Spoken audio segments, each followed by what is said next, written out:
I am the ED of a $2 million nonprofit, and I have been toying with the idea of a merger with a similar organization.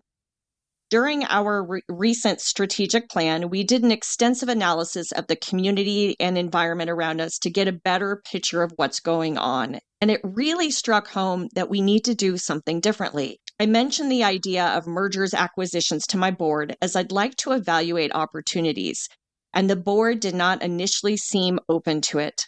They like things the way they are. How should I balance this inherent tension that comes with this topic when talking with my board? Oh my gosh. I was actually at a meeting with some people not that long ago, and the one of the board members that I was talking to asked specifically about like mergers and acquisitions in nonprofits. And it was an interesting conversation to hear a board member bring it up because that's incredibly rare. And the reason is that and the reason you're probably getting pushback from your board on this one is that you're threatening to take their toys away. So when you imagine what happens when you get two organizations merging together, you end up with twice as many board members. And generally, you don't want a nonprofit with 60 board members. That's usually not a good way to get any work done. No. So and the board members know that, Yeah. right? They're aware that 60 people is too many, and so they're thinking, well, this is an identity that we've worked on to build for a really long time, and maybe it in the community, is it going to look like I'm a failure because we were involved with an organization when it was folded into another organization? It's a really tough sell to the board.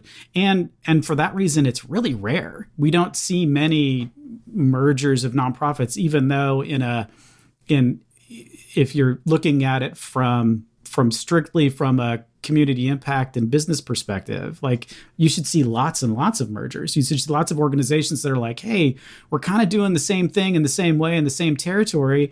We've got very similar donor bases, but not identical. If we kind of joined forces, maybe we could do this in a more impactful way. And it just doesn't happen. You just don't see it. So now I've agreed with you. What do you think, Stacey? I've agreed with the question. Yeah. I mean, I have to agree with the question too, that I think this is a major issue. I think a lot of it comes down to ego, unfortunately, and not what's in the best interest of those ultimately you're trying to serve. And that's where boards get themselves into trouble, because it's about, oh, I don't want to be on the board that, had to merge with another organization or got acquired by another organization because that means I did something wrong. And it becomes a very personal thing where I think if it's packaged the right way and messaged the right way, it could be really different. I also think in this day and age we're living in, I mean, I'm hearing a lot more kind of buzz about this concept of mergers. I feel like we go through stages, Andy. I don't know if you feel that way, like in time when economic times are a little more challenging or there's a lot more uncertainty, you start to hear this topic come up more. And so I'm hearing a lot more of that. I guess some practical advice, and nothing is perfect with this topic because it's difficult and you are the executive director and ultimately your board gets to make this decision. So one of the things I think has to be done is not starting with the bold topic of mergers and acquisitions because it shuts it down. So I think it needs to start with asking some larger questions about, the ecosystem you work within, or like, hey, let's map out and just talk through, as an organization, as we look toward our future, here's what we're doing and here's what the client journey is. And how could this be better? And, people probably on the board may not know that. So you get a few staff in the room, you have a few board in the room, and you say, well, gosh, if we had this service or if we did this thing, it would be more of a wraparound holistic solution. So you make it not about merger and acquisition. Start it with here's who we're serving and here's what we're hearing that they need. And we aren't designed and set up to do that right now. And so we can start with a partnership and maybe see where it goes and evaluate. And maybe over time, we should look at something even more than a partnership. But I think it has to be more of a gradual, and you have to trust, because the one thing that you have to trust the organization that you're going to partner with. And you also have to trust long-term if you're going to merge and acquire someone, like it works a lot better when you have two organizations that have worked together for a while and say, wow, right? Like that's where the magic happens. So I don't think it starts with merger and acquisition unless, oftentimes you'll see an organization in crisis, which is what leads to that. But I think it really starts with what is in the best interest of the client. The other thing I think that you can do, so being able to, whether you do that separate and then report back to your board, or whether you invite a couple board members to listen to a conversation like that, that's, where you get a few other like organizations in a room having that discussion. That's one way to do it. I also think funders have a pivotal role in helping influence this if they want to, is saying, hey, we're going to organize, we fund 5 or 7 or however many of you, and we want to organize a meeting where we talk about client-centered and how what does the client-centered approach look like? And is it that all of your organizations, need to be funded, or do we look at some sort of an exploratory conversation about what merger acquisition could look like? I think then it's sad to say, but it's the one thing then board members perk up and listen, right, to a funder that is maybe trying to initiate the dialogue, even with I think the funder has to be altruistic and go into it with no other agenda. The funder needs to say, listen, we think that there could be some efficiencies. We're not sure if that looks like a merger acquisition. We don't know if that looks like more partnerships, but we have this neutral third party, not anyone from those organizations, who's going to come in and facilitate a process and dialogue where we talk about each of our roles in that larger kind of ecosystem of support for our clients. And so we're going to kind of center it around that. And then I think you start to have these conversations really happen, because you've got that outside influence that has, the power of the pen, the power of the money, sadly, to start this. I mean, I wish it didn't have to start that way, but I think sometimes that's the reality of how you start to get these conversations moving forward.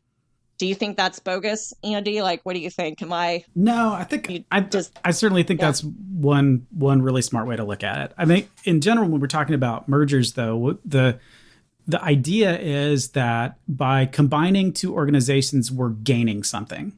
And so you have to be really clear on what it is you're gaining and what it is you're losing. So when for-profit organizations merge, they do it for a few different reasons. The big ones are they overlap in such a way they can centralize some of these bigger cost centers. So you've got a giant finance and accounting team. They've got a giant finance accounting team. If we mash together, we don't need 2. We only need 1. So between the 2 of us, we can expand our service area, but spend less money on things that aren't doing direct service, right? That could be one reason.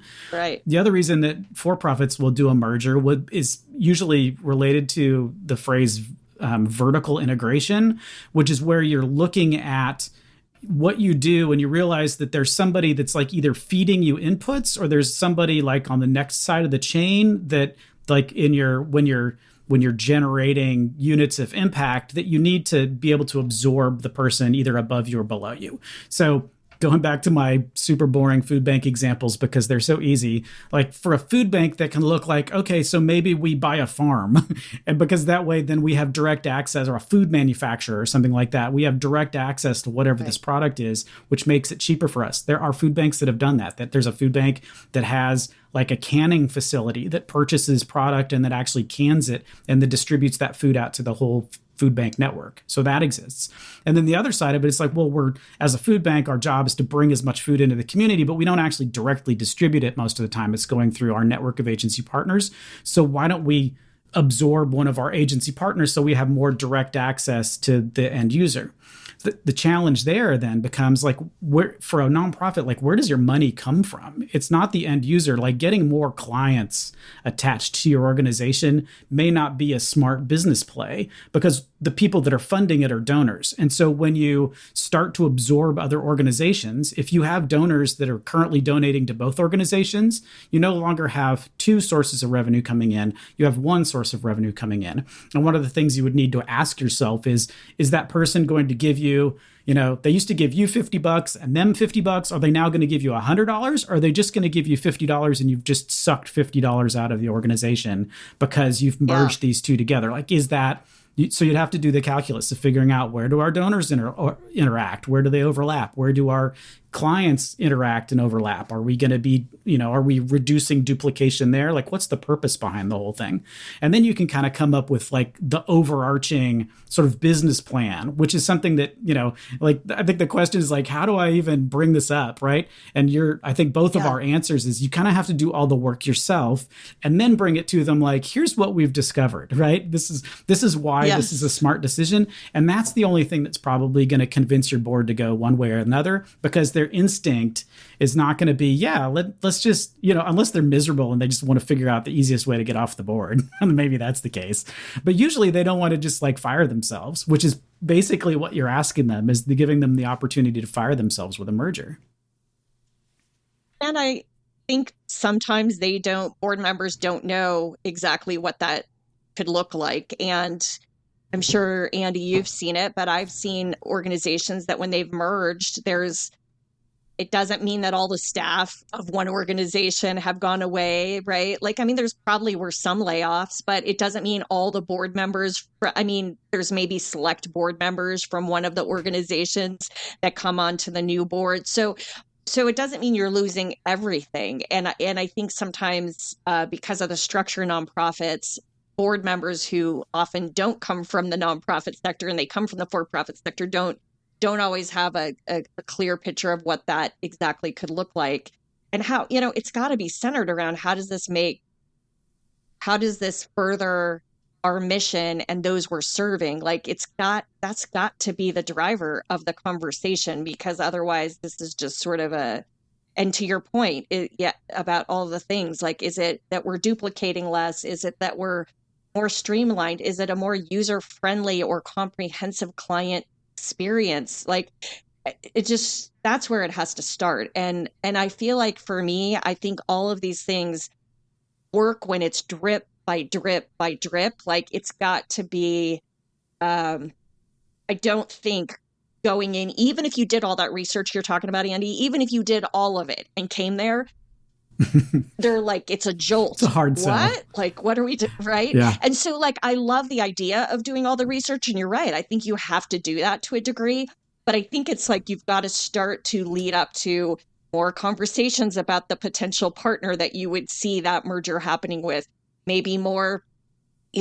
dialogue about how they do XYZ amazing and you all do XYZ amazing. And so it starts to, like, you plant those seeds so that eventually the ideal world would be board member says, wow, like, do you think there could be some benefit with us merging? I mean, that doesn't always happen, but wouldn't that be cool if it became the board member's idea, right? Yeah. So, but too many times I see this happen just the opposite, right? Where you get an executive director or CEO, and oftentimes from just one of those organizations, not always both, who's like, yes, we've got to do this. And then it's such a turnoff to everybody. Mm-hmm. Like, it's like, no, like, where did this come from? Yeah. And there's always that sort of funder pressure too, especially when there's like multiple organizations in a single community. They're doing similar things. And I've heard this direct from funders' mouths. It's like, why are there like 9 people doing this in town? Like, why do we need 9? And my answer was always like, well, is the challenge solved? Have we finished what we were trying to start? And if the answer to that is no, then why wouldn't you just want more brains working on it? If they're all doing the exact same thing, then maybe you have a case. But the likelihood is that no, they're all doing something a little bit different. They've all got stables of donors that they're communicating with. Like, there's no reason to merge just because you hate the number 6, right? That could be the right number for your community. So yeah, so we're usually, I'm at least usually defending the other side. Like, calm down. Like, it's okay to have 5 of them. It's totally fine. Nonprofit governance. Nonprofit answers. Nonprofit board. Nonprofit management. Nonprofit marketing. Nonprofit resources. Welcome to Nonprofit Everything, the podcast where hosts Andy Shurick and Stacey Wedding answer your questions about all things nonprofit. Hey there, listeners. Welcome to another episode of Nonprofit Everything. This is Stacey Wedding. I am here with Andy Shurick, my co-host, and I'm very curious because sometimes when Andy and I are doing this, we both get to see each other's environment, right? Like we don't do the blur or that fake background that you do on virtual because we record this virtually. We don't do that. And so sometimes we get to actually see what kind of space we're working in or what's going on around us. And so just to kind of bring a visual to life for you, since you are listening to us and not seeing us, I'm going to start by asking Andy, hey, what does your environment sound like, look like right now? Well, it is raining really hard, and there's a reasonable chance. I mean, it probably will fix it when we edit, but there's a reasonable chance that you can hear thunder and rain in the background because it is absolutely, it is just bucketing outside, which is, I mean, my neighbors, I could see my neighbor's house, and there's basically a waterfall coming off of his roof. It is really great. So, and as a kid that grew up in the desert, I'm like a squirrel for sure. Whenever it starts to rain, I'm immediately attracted to like going outside. I remember when I worked in Las Vegas, the food bank, and we had like a really big thunderstorm, and I called back to so we have cubicles kind of in the back, and I had an office over near the front, and I was calling back, and I couldn't get anybody on any of the cubicles because I needed a question. I kept calling, I called like 4 people. Finally, like, I'll just go walk back there. And I walked back there, and like everybody is standing in the doorway watching it just rain. Like there's 25 employees just crowded around the door watching water fall from the sky. I thought that was the most Las Vegas desert thing I'd ever seen. It was pretty funny. Oh, it totally is. I get giddy like a little schoolgirl when it rains because it's so rare. And it's like it officially marks a good day for me if I wake up and it's rainy or overcast. I'm like, yay, something different, right? And like you just want to kind of go out in it. Although I quickly then decide that I don't actually want to go out in it. But like I stand out there for a minute and go, oh, I got wet. Okay, let me go back inside. But yeah. Anyway, so wherever you're joining us today, I'm curious, what's your weather like? Drop us a line. Let us know. But we're so excited to have you for another episode, and we always appreciate your questions because that is what makes these episodes tick and happen. And we got some great questions this time, and to keep that going, we're going to ask you, as soon as you get done listening to today's episode, just spend a minute and send us a question that's on your mind. Maybe there was something we said, right, that triggers a follow-up question for you. Maybe there's something you disagree with, which we also enjoy when we hear that. Maybe maybe there's something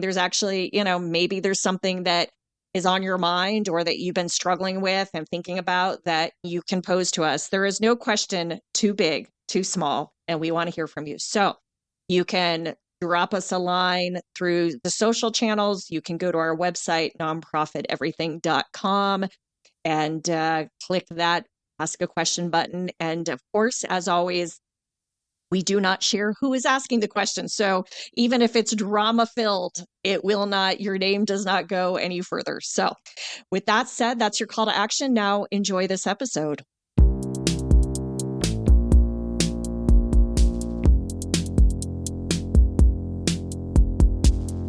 We are undergoing a large fundraising campaign and recently had one of our major donors agree to pledge a substantial amount toward our campaign. However, there is one big caveat. The donor will only give us the money if we look at transitioning our CEO out of their role.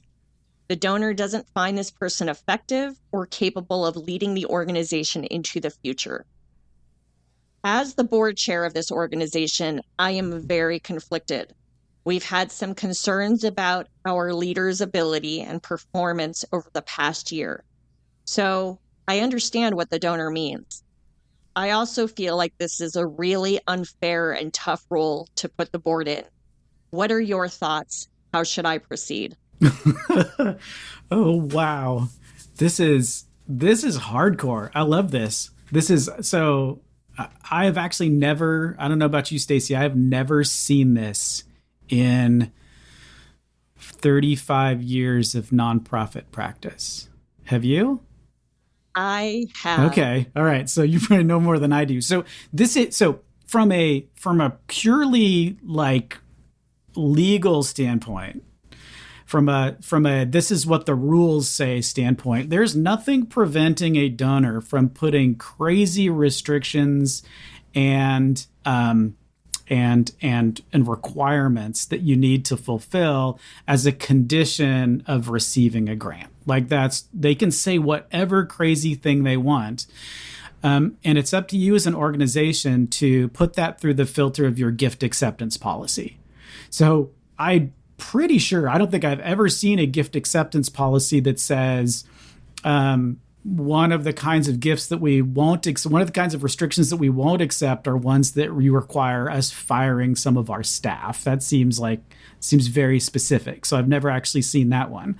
But no, I haven't seen that either. Maybe it's one that we should start recommending. I don't know. So I mean, but from the donor's perspective, right? The donor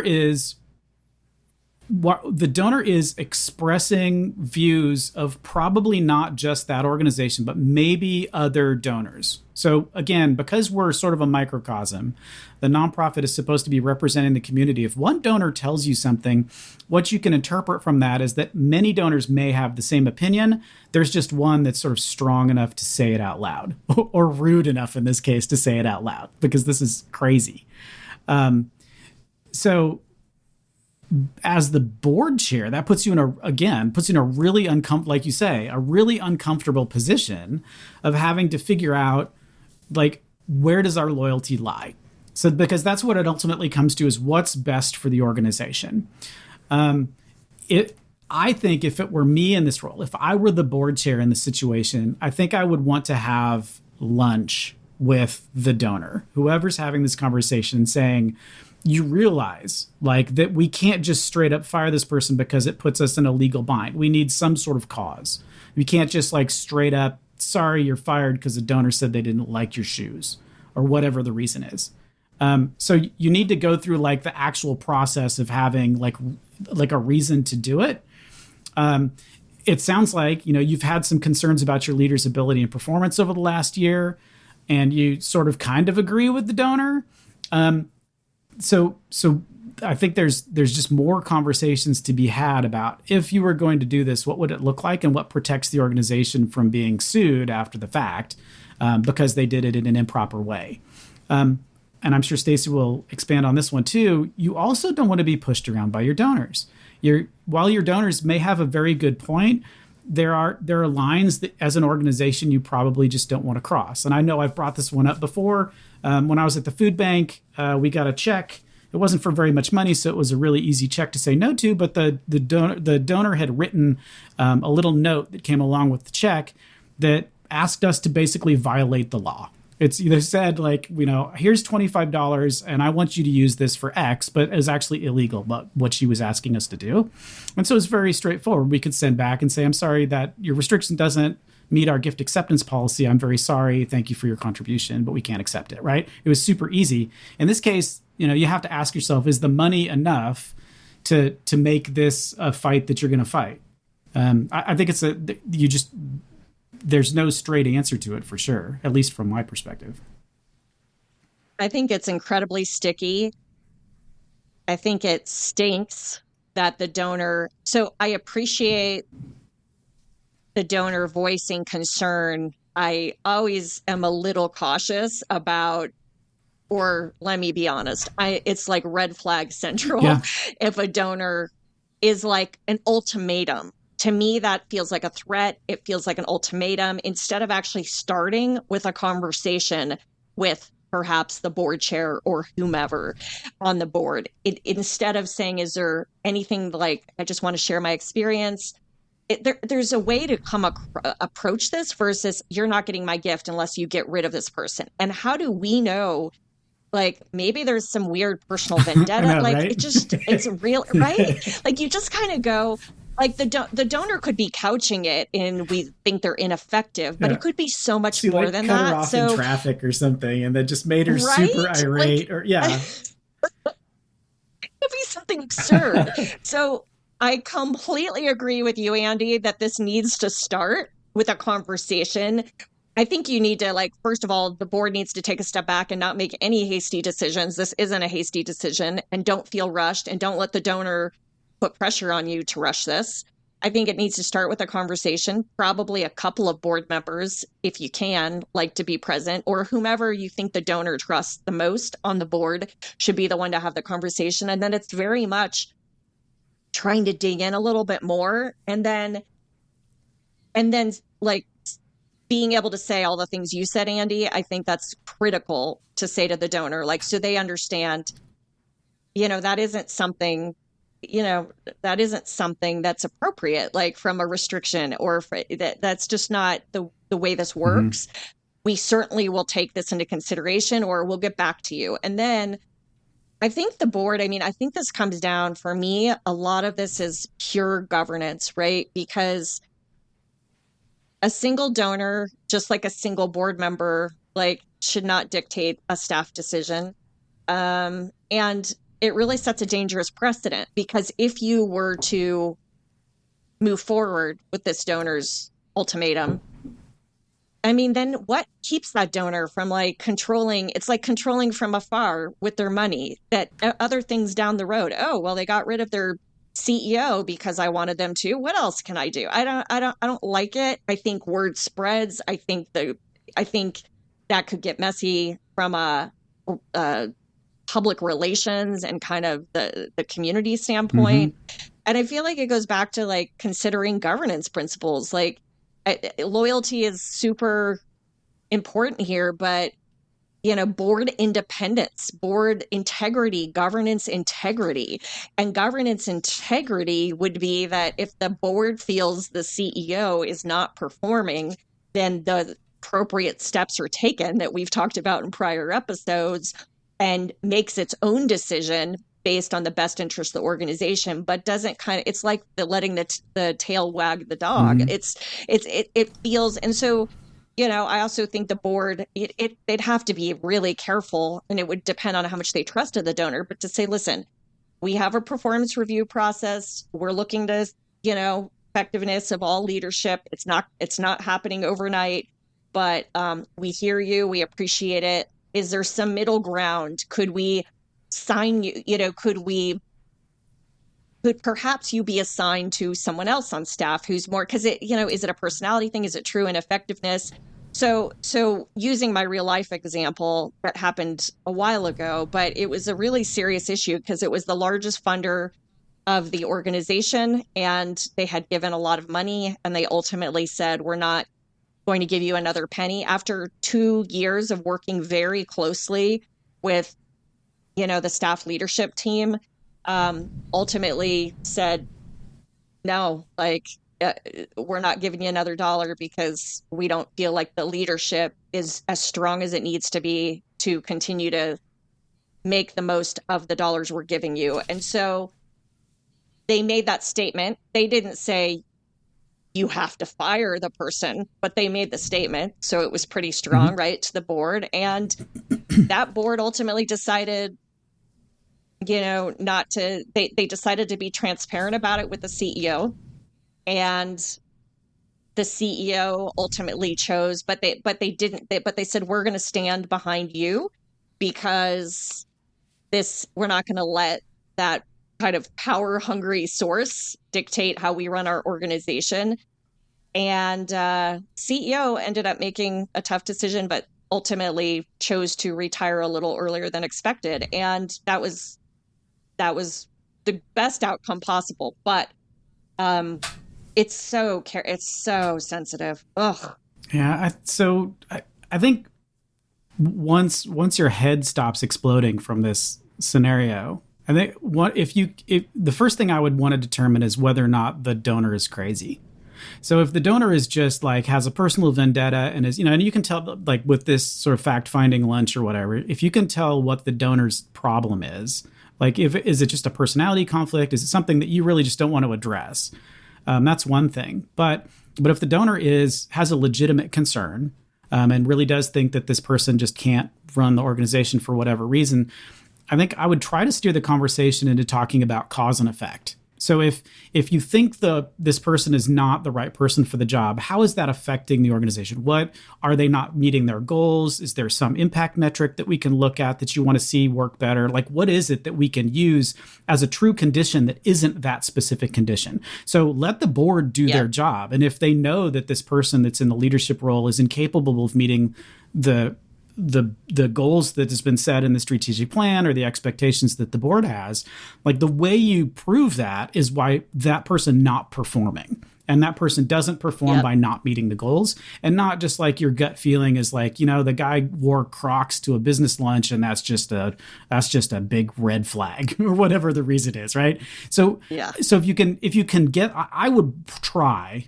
if the donor is truly reasonable, try to get the donor to convert that restriction to one, and it can be a condition. So I know we've talked about this before. It's kind of confusing, the difference between a condition and a restriction. So a restriction is, I'm going to give you the money and you have to use it for that.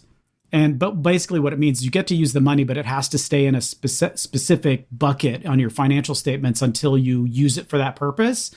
That's a restriction, and that's most common. There's another kind of grouping called a condition. And what a condition is like, you have to do this thing until you get the money, or else you don't get the money. Or if we give you the money now and this thing doesn't happen, you have to give it back. So donors can do that as well. They can assign conditions to grants. So if this donor truly believes in the cause, truly believes that this person is the problem, they should find some outcome that they think that this person being replaced will change, because that's probably, ideally, that's what they're concerned about, is the impact of the organization, right? And so just make that a conditional gift. Give us whatever, $150,000, and make it conditional on meeting these requirements, and let the board do their job to determine if the person driving the bus is the right person in that seat. And don't push us from the outside, because you're exactly right, Stacey. This will get out. Like, if you agree to that, like, every other nonprofit, every other board in town is going to know what that donor did, and that you capitulated to this very weird restriction, which is super uncommon and kind of unethical. And you don't want to be in that position, because then nobody's really the staff isn't going to trust you for sure. Because if you can just if a donor can say, pull the trigger on somebody for no reason other than you cut me off in traffic, you're going to have a hard time maintaining your staff. So, I mean, I think there are probably other ways to get around it without really putting your foot in it, for sure.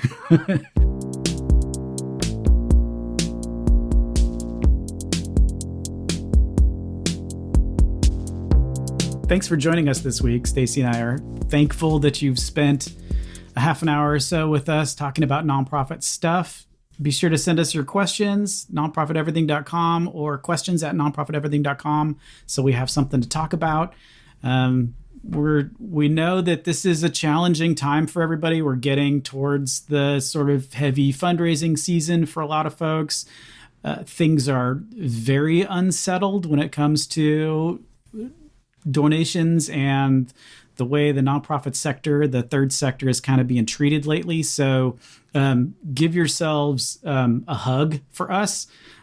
Just know that we're rooting for everybody. And if there's something that we can talk about or help with, or there's a question that you wish someone else would ask, or you need us to dig into some specific detail that you're struggling with, please let us know. We want to do all that we can to make your job easier, because it's the civil society is very important, and we recognize that what you're doing is sort of on the front lines right now, and maybe you just didn't sign up for this. So thanks again. We really appreciate the work that you do and that you've listened to us babble, and we will see you in a couple of weeks.